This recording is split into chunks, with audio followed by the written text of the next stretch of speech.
Dan makanya kemudian ini pemerintah sendiri yang bilang ya, Menko Polhukam bilang bahwa korupsi sekarang lebih gila dibanding Orde Baru. Dan dari semua peristiwa-peristiwa tadi di atas, kita belum melihat ada sanksinya yang menyuburkan korupsi, kolusi, nepotisme yang melibatkan para pejabat negara dengan para pengusaha. Nah, kalau ini kan masih dengan para pengusaha.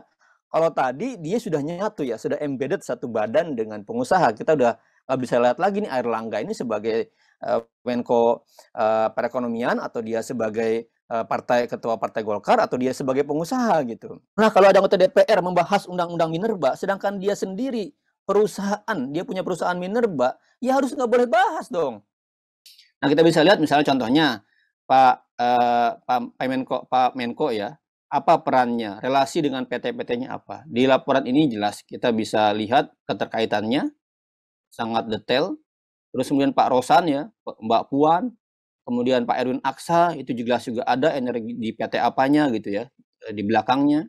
Kemudian Pak Pandu, dan Pak Dede, ini di laporan kami lengkap.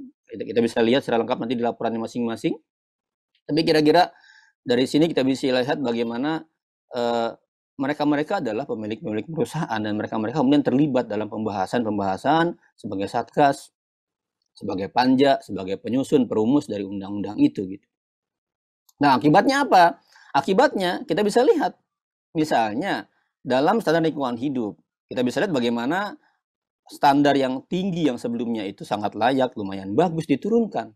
Nah, hal yang lain apa? Contohnya misalnya kita lihat putusan MA ya. Putusan MA terkait BPJS. Bagaimana MA di sebelah kiri ini mempertimbangkan MA menemukan ada kesalahan dan kecurangan atau fraud dalam pengelolaan dan pelaksanaan program jaminan sosial oleh BPJS gitu ya. Yang mengakibatkan apa? Terjadi defisit dana BPJS. Ini sering banget kan BPJS hampir tiap tahun ya. BPJS gak punya uang dan lain-lain. Itu kenapa? MA menemukan di situ ada kesalahan dan kecurangan. Untuk itu telah hadir juga dan siap untuk memaparkan materinya hari ini oleh Bapak Muhammad Isnur. Beliau adalah Ketua YLBHI saat ini. Mas Isnur, apa sudah bisa bergabung? Oke, baik. Kepada Bapak Isnur, waktu dan layar saya persilahkan. Ya, terima kasih Mbak Anissa dan teman-teman YM57. Selamat siang semua. Assalamualaikum warahmatullahi wabarakatuh. Semoga sehat selalu. Mas Budi Agung, Bang Faisal, Mbak Lola, dan teman-teman semua. Semoga sehat selalu ya, Bang. Butuh ketahanan dan endurance yang panjang, energi kita melawan situasi yang berat ini ya. Dan pertama saya ucapkan selamat buat YM57 ya, mengadakan diskusi pertamanya secara terbuka. Tentu ini bagian dari gebrakan ya, dan mudah-mudahan bisa mencerahkan bangsa gitu, dan mendudukan tentang konflik kepentingan sangat berbahaya gitu. Dan itu menjadi bukan sekedar pelanggaran yang hadir satu dua, udah sistemik ya Bang ya. Sistemik, sudah membudaya, bahkan di level yang terendah gitu. Jadi udah mulai dari hulu sampai hilir ya, pucuk atas sampai akar itu sudah membudaya. Akhirnya ya menjadi bagaimana kita akan lihat hasilnya nanti. Nah, saya juga ada share screen untuk bisa saya lebih terarah. Oke. Ya, yang pertama tentu sebagai sebuah bangsa kita harus melihat sejarah ya, melihat kembali sebuah masa di mana ada sebuah dokumen negara yang ditulis dengan sangat jelas dan kita bisa membukanya sampai sekarang ya. Ini TAP MPR 10. Dalam pertimbangan dijelaskan bahwa ada kondisi hukum di mana kondisi di masa Orde Baru itu memberi peluang terjadi praktek-praktek korupsi, kolusi, nepotisme memuncak pada penafsiran yang sesuai dengan selera penguasa. Jadi apa kata maunya kekuasaan, ya udah dilakukanlah itu. Dan hukum diapain ya? Di penyalahgunaan wewenang. Jadi semua wewenang disalahgunakan, pelecehan hukum, pengabaian rasa keadilan, dan akibatnya apa? Kurangnya perlindungan dan kepastian hukum bagi masyarakat. Ini dipertegas kembali di TAP MPR tahun nomor 11 68 bahwa siapa nih ya kan penyelenggara negara telah terjadi praktek-praktek usaha yang lebih menguntungkan kelompok tertentu. Sama persis dengan bacaan tadi yang dijelaskan oleh Bang Faisal, yang menyuburkan korupsi, kolusi, nepotisme yang melibatkan para pejabat negara dengan para pengusaha. Nah, kalau ini kan masih dengan para pengusaha. Kalau tadi dia sudah nyatu ya, sudah embedded satu badan dengan pengusaha. Kita udah nggak bisa lihat lagi nih Airlangga ini sebagai Menko Perekonomian, atau dia sebagai ketua Partai Golkar, atau dia sebagai pengusaha gitu. Sehingga merusak sendi-sendi penyelenggaraan negara dalam berbagai aspek kehidupan nasional gitu. Dan makanya dibutuhkan ada pemeriksaan harta kekayaan dan lain-lain. Ini kemudian berlanjut kita lihat di Undang-Undang 2899. Ini jelas bahwa tindak pidana korupsi, kolusi, nepotisme ya tidak hanya dilakukan oleh penyelenggara negara, tapi antar penyelenggara negara. Jadi udah cross cut antar para pejabat dan juga dengan pihak-pihak lain, keluarga, kroni, para pengusaha, dan jelas itu merusak sendi-sendi kehidupan berbangsa bernegara serta membahayakan eksistensi negara gitu. Jadi kalau sekarang tiba-tiba banyak campaign sampai bahkan jenderal-jenderal turun ya nyebutin baliho gitu. Kenapa ini mengancam eksistensi negara gitu? Ya mungkin bisa jadi dalam pikir tertentu itu masih debatable, tetapi yang paling real membahayakan eksistensi negara adalah korupsi, kolusi, nepotisme. Sejauh mana komitmen negara menghancurkan faktor utama dalam hal yang membuat negara ini hancur, negara ini fail itu, negara ini kira-kira terus tumbang dan nggak maju-maju gitu. Nah, kalau tadi Mas Budi mengutip ketentuan internasional dan juga Bang Faisal juga mengangkat beberapa hal secara teoretik, saya ingin mengangkat secara hukumnya bahwa di mana Mas Isnur kita bisa melihat peraturan larangan konflik kepentingan. Ini bisa kita lihat turunannya selain tadi di atas ya, semangat TAP MPR dan juga Undang-Undang 2899, juga ada di Undang-Undang 30/2014 tentang administrasi pemerintahan. Di pasal 42-nya jelas di sana pejabat dilarang mengambil keputusan jika ada konflik kepentingan. Dan kalau dia ada potensi konflik kepentingan, dia harus mendeklarasikan. Makanya kalau ada kemudian ketemu di mana dia mau buat keputusan, dia mau buat tindakan yang itu ada konflik kepentingannya, harus dibuat oleh pejabat yang lain. Itu enggak, itu seperti itu. Nah, ini di pasal 42. Kalau ketentuan ini dilanggar, apa konsekuensinya? Konsekuensinya pejabat yang bersangkutan dikenakan sanksi administrasi yang berat. Baik itu pemberhentian tetap dengan atau tanpa memperoleh hak tunjangan dan fasilitas yang lain, pemberhentian tetap dengan atau tanpa memperoleh hak keuangan dan fasilitas yang lain, serta dipublikasikan di media massa. Jadi ini adalah sebenarnya secara konteks administrasi pelanggaran yang berat ya, teman-teman. Jadi ketika tadi Bang Faisal dan Mas Budi cerita bagaimana sedemikian buruk, ini berarti ada istilahnya kalau dalam istilahnya Durkheim itu anomi ya, ada hukum tidak berlaku gitu, ada regulasi gitu. Keputusan yang berikut seperti ini dapat dibatalkan. Seperti apa konflik kepentingan itu? Nah, kita lihat kalau kemudian dalam melakukan keputusan tindakan kan nggak harus berupa keputusan ya. Tadi ketika misalnya Bang Faisal cerita bahwa ada pejabat di Lampung yang cerita pada menit tertentu, dia bilang menit ini saya bukan sebagai wakil pejabat tertentu, tapi sebagai bisnis. Ini jelas, ini adalah bagian dari tindakan yang dimaksud oleh pasal 43 Undang-Undang 30/2014. Kenapa? Karena ada kepentingan pribadi dan atau bisnis. Ketika dia mewakili entitas bisnis, di situ jelas ini mewakili kepentingan bisnis. Hubungan dengan keluarga, kerabat, ini jelas sekali. Kalau kemudian ada anak pejabat dapat kucuran investasi yang sangat-sangat besar untuk bisnis-bisnis yang aneh dirasa gitu, terus dia dengan jujur, ya saya menggunakan privilege saya sebagai anak pejabat tertentu gitu, dapat sekian miliar, dapat unicorn atau apa gitu. Ini jelas bagian dari konflik kepentingan.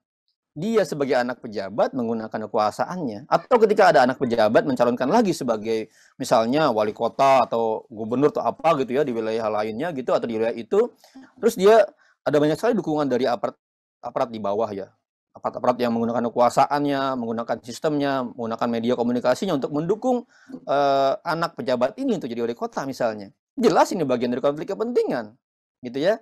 Hubungan dengan wakil pihak yang terlibat, ya pihak-pihak stakeholder yang lain. Hubungan dengan pihak yang bekerja dan mendapat gaji dari pihak yang terlibat. Jelas, jadi bahkan misalnya nggak langsung berhubungan dengan pihak yang terlibat ya. Tapi kita bertemu, kita diskusi, kita membuat tindakan tertentu, mengambil keputusan. Dan itu berhubungan dengan pihak yang digaji oleh orang yang terlibat. Mungkin dia nggak langsung, dia supirnya lah, dia mungkin pekerja rumah tangganya, atau dia asisten pribadinya, sama saja gitu. Hubungan dengan pihak yang memberikan rekomendasi terhadap pihak yang terlibat. Sama. Jadi, kita ketemu sama misalnya ada pejabat pengusaha gitu kan, terus dia ketemu sama yang ngasih rekomendasi, "Ini aja nih Pak, teman saya, ini bagus loh, apa namanya, produknya." Itu bagian dari konflik kepentingan. Dan hubungan-hubungan lain dengan pihak lain yang dilarang oleh ketentuan perundang-undangan. Dan jelas ini wajib ngasih tahu ke atasannya. Pertanyaannya kalau atasannya malah ikut terlibat, ikut melakukan, atau persetujuan diam-diam, ini repotnya gitu. Makanya dalam konteks peraturan ketentuan undang-undangan, semakin tinggi dia pejabatan ke atas, harus semakin punya integritas, harus semakin punya apa namanya, kejujuran dan keberanian. Kalau kemudian yang atas yang melakukan, gimana mau di bawahnya, ya makin rusak gitu kan. Ibaratnya kalau dalam pepatah lama itu, guru kencing berdiri, murid kencing berlari. Kalau pejabat pusat melakukan tanda kutip ya pelanggaran konflik kepentingan dengan sedemikian gamblang, ya gimana pemerintah daerah? Itu semakin ditiru. Kalau kepala kantor yang kepala dinasnya melakukan konflik kepentingan, ya gimana bawahnya? Tinggal nunggu kesempatan kan? Seperti itu. Dan bukan hanya bagi pejabat pemerintah, di DPR pun sama. Jadi kalau ini peraturan mereka sendiri ya, kode etik, kemudian kalau ada terdapat kepentingan pribadi yang dibahas, maka dia harus menyingkirkan itu, harus menyampaikan. Nah, kalau ada anggota DPR membahas undang-undang minerba, sedangkan dia sendiri perusahaan, dia punya perusahaan minerba, ya harus nggak boleh bahas dong. Gitu, kalau kemudian ada perusahaan DPR, dia adalah perusahaan jasa tenaga kerja TKI, tukang ngirim-ngirim buruh migran ya. Terus dia bahas undang-undang buruh migran, ya nggak bisa. Gimana dia akan membuat undang-undang yang yang tidak akan menguntungkan dirinya sendiri gitu. Di DPR jelas kode etiknya seperti ini pertanyaannya. Apakah pernah dievaluasi? Apakah pernah ada anggota DPR komisi A atau fraksi A gitu ketika buat undang-undang, Isnur, ini mau bahas undang-undang tentang pers ya, misalnya. Terus Anda kok sebagai pemilik media gitu kan, ini gimana? Nah, itu hati-hati atau yang lain-lain. Nah, ini hati-hati ada hubungan-hubungan yang kemudian menjadi berat di sini. Nah, contohnya apa? Contohnya kita bisa lihat tadi meneruskan ceritanya Bang Faisal, kenapa Omnibus Law sedemikian rupa sangat menguntungkan oligar ya, sangat menguntungkan para pengusaha. Karena ini ada keputusan Menko Perekonomian nomor 378 tahun 2009 ya, tentang satuan tugas bersama pemerintah dan Kadin. Bayangkan, itu dilegalkan dalam keputusan ya. Dan satgasnya dipimpin oleh Ketua Umum Kadin, Roslan Rosaini. Jadi kalau kemudian isi Omnibus Law sama sekali kemudian benar-benar menguntungkan pengusaha, ya seperti itu. 16 pengurus Kadin, 22 anggota asosiasi bisnis, sedangkan buruhnya nggak diajak. Gitu. Dan ketika ada masyarakat yang kritis, masyarakat yang berbeda pendapat, masyarakat yang kemudian mengkritisi, diperintahkan untuk seperti ini sebelah kanannya, ya kan? Memang bahasanya dekati, tapi dalam praktiknya teman-teman yang demo dibubarkan kan, digebugin kan, gitu. Nah kita bisa lihat bagaimana kepentingan ini ya, konflik kepentingan sepanjang jalan. Ini laporan dari teman-teman masyarakat sipil ya, bagaimana dia terafiliasi dengan energi dan tambang dan energi kotor, terafiliasi asosiasi pengusaha, terafiliasi partai, terafiliasi tim sukses pilpres. Jadi ini berkelindan sedemikian rupa dalam satgasnya, dalam panja di DPR-nya, dalam kira-kira anggota-anggota satgasnya juga, pimpinannya juga. Ini jelas relasi-relasi dengan partai, perusahaan, asosiasi pengusaha nempel di sepanjang jalan dari mulai satgas sampai pengesahan di DPR-nya. Dari mulai prosesnya apa? Dia jelas. Bapak-bapak ini misalnya A, dia punya relasi dengan PT apa. B, relasi dengan PT apa gitu. Sepanjang jalan, pihak-pihak yang kita sering dengar ya bicara mengatasnamakan dan buat undang-undang, terutama Cipta Kerja di sini dan Minerba, dia jelas apa namanya terkait erat dengan kepentingan perusahaan-perusahaan. Ya, di sini ada nih perusahaannya apa. Apa kita bisa percaya? Ah ini enggak kok, dia kepentingannya umum. Disitulah kemudian prinsip-prinsip konflik kepentingan tadi melarang. Karena apa? Tadi yang di Bang Faisal bilang, itulah jalan emas ya, jalan yang sangat mulus menuju next pelanggaran yang berikutnya lebih keras lagi gitu. Maka kemudian yang kita lihat adalah ini yang disebut dengan state capture corruption gitu. Korupsi yang dimulai dari hulu ya, dilakukan oleh negara gitu, bukan lagi oleh individual atau oknum-oknum di bawah gitu.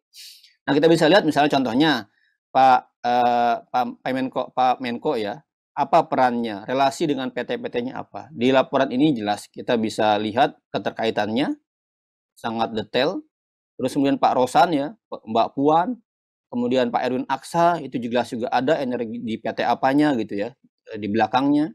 Kemudian Pak Pandu, Pak Pardede, ini di laporan kami lengkap, kita bisa lihat secara lengkap nanti di laporannya masing-masing. Tapi kira-kira dari sini kita bisa lihat bagaimana mereka-mereka adalah pemilik-pemilik perusahaan dan mereka-mereka kemudian terlibat dalam pembahasan-pembahasan sebagai satgas, sebagai panja, sebagai penyusun, perumus dari undang-undang itu gitu. Nah, akibatnya apa? Akibatnya kita bisa lihat misalnya dalam standar lingkungan hidup, kita bisa lihat bagaimana standar yang tinggi yang sebelumnya itu sangat layak, lumayan bagus diturunkan. Ya. Apalagi ancaman pidana yang dulunya tegas menghukum kira-kira perusahaan yang merusak lingkungan dan lain-lain di nomor 2 kan pidananya. Setelah administratif dulu, denda dulu, baru kemudian kalau memang nggak ini juga baru pidana. Tapi artinya apa? Artinya hukum semakin tumpul kepada mereka gitu kan. Dan ini berdasarkan skenario ya, bagaimana di ketenagakerjaan misalnya kalau kita lihat bagaimana pengaturan kontrak dari mulai 81, mulai 2003 sampai Cipta Kerja itu terus mengakui bagaimana yang dimaksud dengan flexibility labor market. Semakin tidak ada kepastian hukum bagi pekerja, semakin berkurang, semakin menghilang perlindungan yang dimaksud oleh pembukaan ya, melindungi segenap bangsa Indonesia, ini semakin hilang nih perlindungan dia untuk dapat hak atas pekerjaan yang layak, hak atas penghidupan yang layak gitu. Nah, termasuk juga tentang skenario apalagi tentang minerba. Jadi kalau kita lihat di Undang-Undang Minerba 2009 kita bisa lihat bagaimana ada istilah iuran tetap, iuran eksplorasi, iuran produksi, kompensasi data informasi. Ya. Kemudian di Undang-Undang Minerba 2020 yang pembahasannya sama-sama cepat, ya, yang kita tahu juga perumusnya siapa gitu, yang berhubungan dengan PT-PT tadi ya, di baliknya ada perusahaan tambang dan lain-lain, hilang iuran eksplorasi. Kemudian di Cipta Kerja, royalti dapat 0%, bayangkan. Jadi arahnya semakin mengerikan, maka ke depan ya inilah kemudian kenapa konflik kepentingan sangat harus diatur, sangat harus dijaga tidak terjadi. Kenapa? Karena dia menghilangkan kewajiban-kewajiban yang harusnya dia dilakukan oleh dia sendiri. Termasuk ini tadi yang saya jelaskan ya. Dan kemudian, nah kenapa Undang-Undang Minerba dipaksakan, Undang-Undang Cipta Kerja dipaksakan walaupun ditolak oleh banyak orang, walaupun kemudian di pembahasannya sangat cepat dan MK bahkan kemudian merumuskan ya bahwa itu melanggar konstitusi, kita bisa lihat hubungannya dengan ini. Ternyata nggak lama setelah pengesahan Undang-Undang Minerba, dapat tuh perpanjangan operasi, dapat perpanjangan izin, yang sebelum-sebelumnya susah. Tapi karena Undang-Undang Minerba itu dibuat jadi mudah, ada jaminan perpanjangan gitu. Mengerikan, jadi nggak ada evaluasi secara serius. Apakah dia memberikan dampak kesejahteraan buat masyarakat? Apakah dia tidak merusak lingkungan? Apakah dia menciptakan keadilan bagi seluruh rakyat Indonesia? Itu kita nggak lihat di sini. Nah, hal yang lain apa? Contohnya misalnya kita lihat putusan MA ya. Putusan MA terkait BPJS. Bagaimana MA di sebelah kiri ini mempertimbangkan MA menemukan ada kesalahan dan kecurangan atau fraud dalam pengelolaan dan pelaksanaan program jaminan sosial oleh BPJS gitu ya. Yang mengakibatkan apa? Terjadi defisit dana BPJS. Ini sering banget kan BPJS hampir tiap tahun ya. BPJS nggak punya uang dan lain-lain. Itu kenapa? MA menemukan di situ ada kesalahan dan kecurangan. Nah, ini di mana kecurangannya? Karena di sini ini harus paling utama kata MA paling bawah butuh kesadaran bersama berupa kehendak political will presiden ya beserta jajarannya selaku pemegang kekuasaan pemerintah dan niat yang baik goodwill. Jadi jelas MA tidak melihat ada goodwill dan political will dari presiden dan dari pemegang kekuasaan gitu. Nah, kenapa terjadi? Kita bisa lihat. Kenapa? Karena tagihan-tagihan ini tergantung negosiasi antara perusahaan asuransi swasta dengan BPJS. Ya, dan di sini ada akibat apa? Akibatnya negara dibebani angka-angka yang sangat besar. Ini kejadian BPJS nih yang menyentuh aspek di mana banyak orang kan ratusan juta dapat ini. Dan makanya kemudian ini pemerintah sendiri yang bilang ya, Menko Polhukam bilang bahwa korupsi sekarang lebih gila dibanding Orde Baru. Dan dari semua peristiwa-peristiwa tadi di atas, kita belum melihat ada sanksinya, Mbak Nisa. Mana ada keputusan yang direview oleh presiden misalnya ya. Ini Menko Perekonomian ngeluarin keputusan tentang Satgas Omnibus Law, dibatalkan keputusannya, nggak ada tuh. Jadi kalau selevel Menko paling tinggi oleh presiden kan. Pertanyaannya siapa yang bisa batalin? Ya presiden. Makanya tadi MA bilang presiden harus turun tangan. Pertanyaan kemudian kalau presiden itu tidak mau melakukan, tidak mau mengubah, tidak mau menegakkan peraturan tentang konflik of interest ini, ya susah gitu. Atau kemudian ada dugaan-dugaan, tuduhan-tuduhan banyak kepada beliau ya dalam berbagai hal gitu. Itu gimana? Siapa yang bisa membatalkan konflik of interest dari presiden gitu? Pada akhirnya ya kita, masyarakat, rakyat, para aktivis, buruh, perempuan, rakyat Indonesia seluruhnya yang bisa kemudian mendesak, mengingatkan presiden untuk tunduk garis lurus setia terhadap konstitusi gitu, terhadap keadilan, terhadap larangan-larangan berpotensi yang menimbulkan korupsi gitu. Karena kalau kemudian, kalau istilah lama itu kan, pepatah lama, ikan itu busuk dari kepala ya kan. Nah kalau kemudian kepalanya tidak dibersihkan, kalau sapu untuk membersihkan itu kotor ya repot gitu. Maka kita harus mendorong, memaksakan, mengkritik agar dimulai dari atas. Kalau semakin atas semakin dilanggar ya nggak ada bisa ngontrol gitu. Termasuk bupati, sangat banyak bupati yang tadi dugaan-dugaan Pak Bang Faisal melanggar konflik kepentingan. Pertanyaannya Mendagrinya mendiamkan atau menegur atau memberikan sanksi gitu. Kalau Mendagrinya mendiamkan berarti dia menyetujui secara diam-diam gitu. Berarti apa? Dia approval, dia berarti apa? Ya dalam konteks ini ya udahlah biarin aja sama-sama tahu gitu. Nah ini yang semakin rusak tadi dan semakin membahayakan eksistensi negeri ini. Demikian Mbak Nisa sedikit tambahan dari saya, semoga bisa menambah manfaat. Assalamualaikum warahmatullahi wabarakatuh.